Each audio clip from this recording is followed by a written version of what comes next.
서구청장이 항소심에서 당선 무효형을 선고받았습니다. 지난 7월 서대석 서구청장에 이어 구청장 2명이 내년 지방선거를 장담할 수 없게 되면서 선거판이 요동치고 있습니다. 국민의힘 윤석열 대선 후보가 광주 전남을 한 달 만에 다시 찾았습니다. 미래 산업 발전에 지원을 아끼지 않겠다고 약속했지만 구체적인 지역 공약은 나오지 않았습니다. NC다이노스의 나성범이 역대 FA 최고액인 150억 원의 특급 대우를 받으며 기아행을 확정했습니다. 기아는 4년 만에 가을 야구를 위한 본격 행보에 들어갔습니다. 근대 역사의 흔적을 고스란히 간직한 목포가 전남에선 처음으로 문화도시에 선정돼 해양 관광이 어우러진 호남 대표 관광도시로 발돋움하게 됐습니다.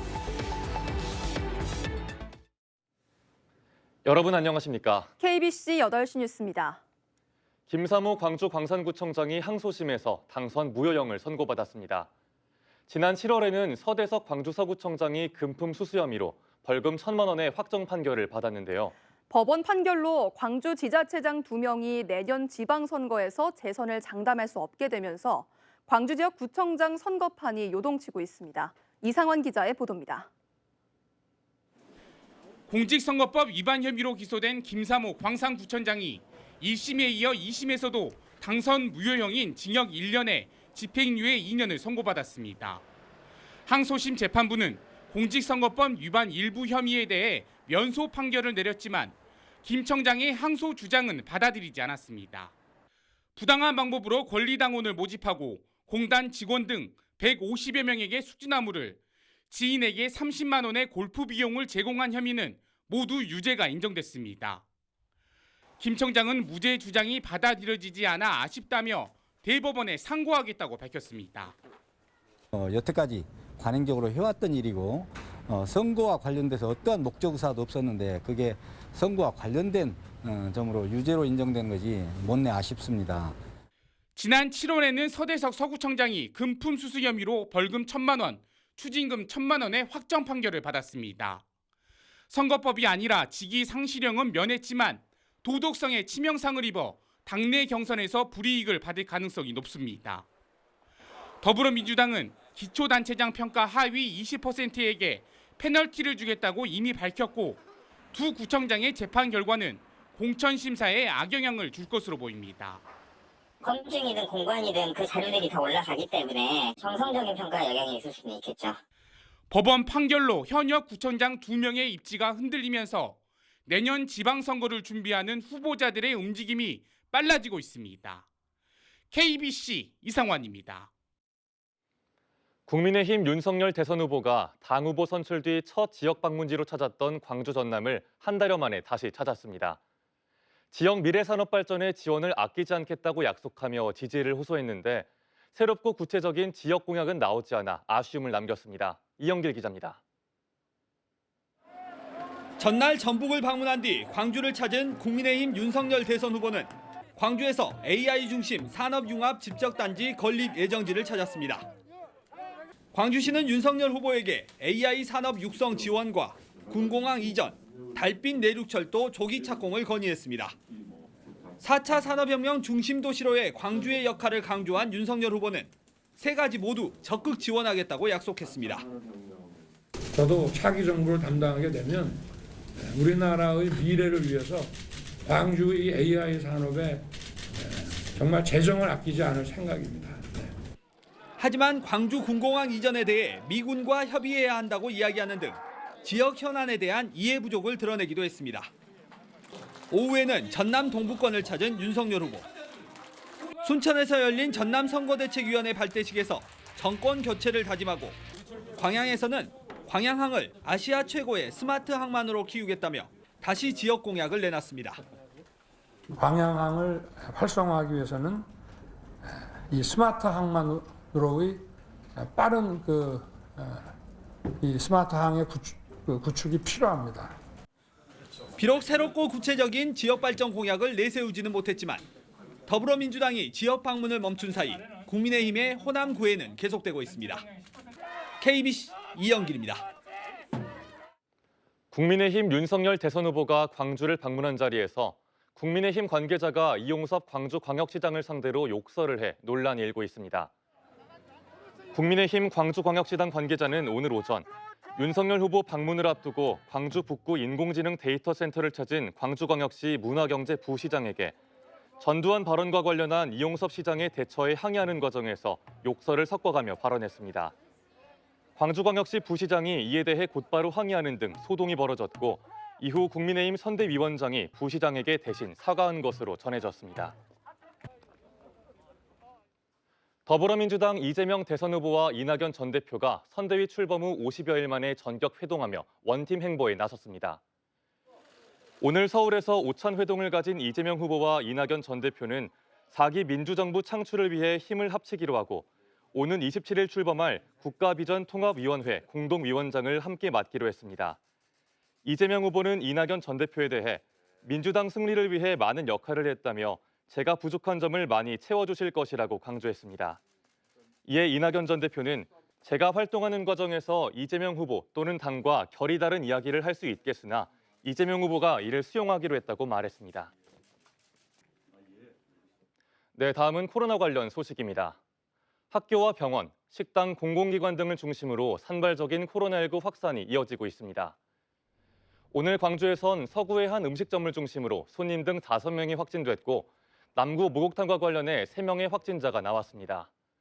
서구의 한 병원 종사자와 광주 종합청사 직원도 확진돼 시설 이용자 등을 대상으로 접촉자 검사를 실시하고 있습니다. 오늘 오후 6시 기준 광주의 확진자는 47명, 전남은 41명이 추가됐습니다.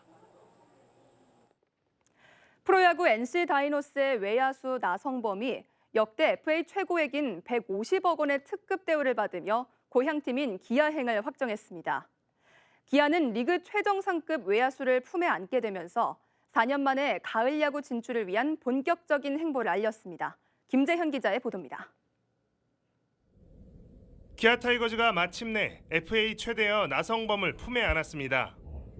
나성범은 기아 타이거즈와 계약 기간 6년, 계약금 60억, 옵션 30억 등 총액 150억 원의 초특급 계약을 맺었습니다. 총액 150억 원은 역대 FA 최고액으로 지난 2017년 롯데자이언츠와 계약한 이대호 이후 두 번째입니다. 고향팀에 입단하게 된 나성범은 구단과 팬들의 기대에 부응하겠다며 힘찬 포부를 밝혔습니다.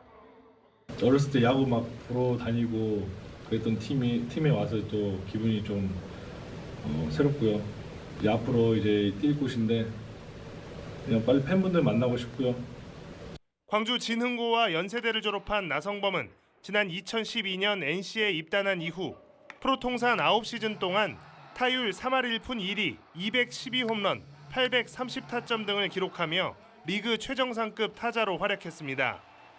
지난 시즌 내내 장타력 부재에 시달렸던 기아는 나성범의 합류로 최영우와 함께 강력한 중심 타선을 구축할 수 있게 됐습니다.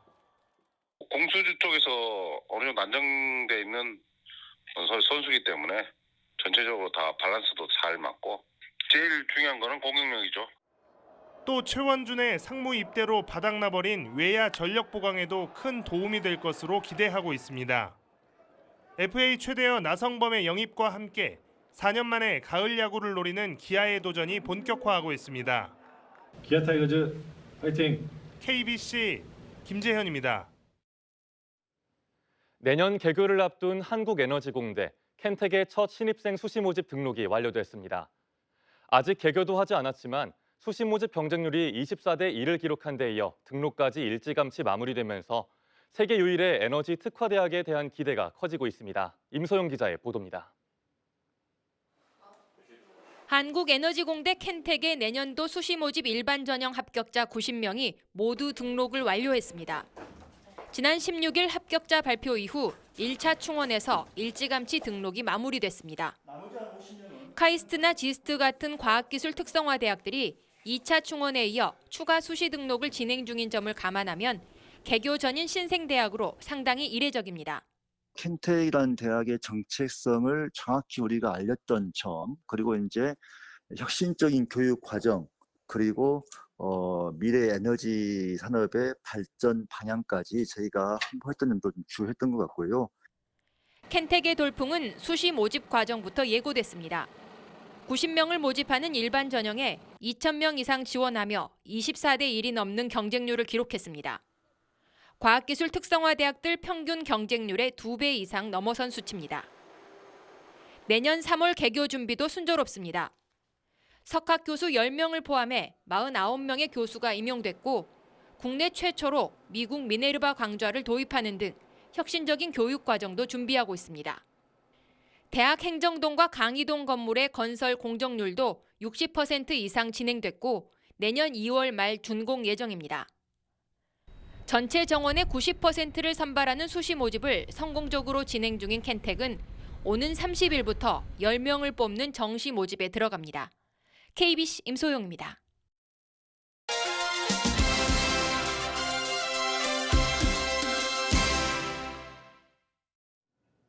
역사 깊은 개항장이자 근대 역사의 흔적을 고스란히 간직한 목포가 전남에서는 처음으로 문화도시에 선정됐습니다. 4대 관광도시에 이어 이번 선정으로 역사와 문화, 해양 관광이 어우러진 호남의 대표 관광도시로 발돋움하게 됐습니다. 이동근 기자의 보도입니다. 1897년 국내 네 번째 개항장으로 전국 3대 항구, 6대 도시였던 목포. 일제강점기 수탈의 아픔의 상징인 목포는 동양척식 주식회사와 일본 영사관 등 근대 역사의 흔적을 간직하고 있습니다. 근대 역사문화 거리 전체가 처음으로 공간문화재로 지정됐고 목포의 눈물 이난영과 박화성, 김우진, 차범석 등 대표 문인들을 배출한 예양으로도 손꼽힙니다. 다양한 문화자원을 보유한 목포가 전남에서는 처음으로 문화도시에 선정됐습니다. 문화체육관광부는 예비문화도시 16곳을 대상으로 지난 1년간 사업 실적과 문화도시 조성계획을 평가해 목포를 비롯해 충남 공주, 경남 밀양 등 6곳을 선정했습니다. 목포는 1897년 무역항 개항에서 2022년 문화개항을 새로운 도시가치로 제시하고 문화인적 자원과 콘텐츠, 지역 경제를 키우는 시민 중심의 문화도시를 내걸었습니다. 우리나라 최초의 예양이라고 하는 단어를 처음 썼던 도시답게 이제 우리 목포는 중앙정부가 인정하는 명실상부한 대한민국 대표 문화관광도시로 위상을 확보하게 됐다는 의미에서 아주 큰 뜻이 있다고 봅니다. 4대 관광 거점 도시에 이어 문화도시 선정으로 목포는 호남을 대표하는 문화관광도시로 발돋움하게 됐습니다. 첫 단추를 성공적으로 깬 문학박람회를 국제행사로 승격시켜 목포가 지닌 문화자원을 지역경제 활성화로 이끌 계획입니다. 문화산업이 융성하리라는 그런 기대를 갖고 문화예술인들이 이제 함께 공유하고 함께 지역의 경제와 예술이 같이 성장할 수 있는 그런 방향으로 발걸음을 같이 하는. 문화도시에는 5년간 최대 국비 100억 원이 지원되며 내년부터 곧바로 문화도시 조성과 사업이 착수될 수 있도록 행재정적 지원이 뒷받침됩니다.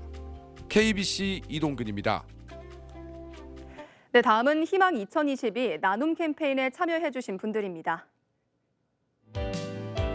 주식회사 서영 장동우 대표이사가 2,250만 원을 보내주셨습니다. 광주대학교 김혁종 총장과 교직원들이 325만 8,740원을 보내주셨습니다. 광주 광산경찰서 김광남 서장과 직원들이 140만 원을 보내주셨습니다. 성금을 보내주신 모든 분들께 감사드립니다. KBC 희망나눔 봉사단이 코로나19로 어려움을 겪는 소상공인들을 위해 나눔 문화재단에 1,000만 원을 기부했습니다. 투게더 광산 나눔 문화재단 대동회실에서 KBC 임채영 사장과 희망나눔 봉사단 배영모 회장은 소상공인들을 위해 써달라며 1,000만 원을 나눔 문화재단 양동호 이사장에게 전달했습니다. 지난 6월 창립한 KBC 희망나눔 봉사단은 다양한 봉사활동을 전개하며 나눔과 상생의 가치를 실현하고 있습니다. 광주은행이 고향사랑기부금 3억여 원을 광주광역시와 전라남도에 각각 기부합니다.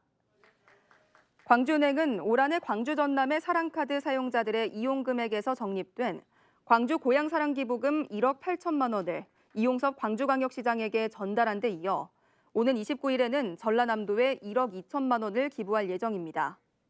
광주은행의 광주전남 고향사랑 기부금은 2018년부터 4년 동안 10억 3천만 원이 모여 지역의 사회복지 사업을 위해 기부됐습니다. 해남군의 직영 온라인 쇼핑몰인 해남미소가 매출 200억 원을 돌파했습니다.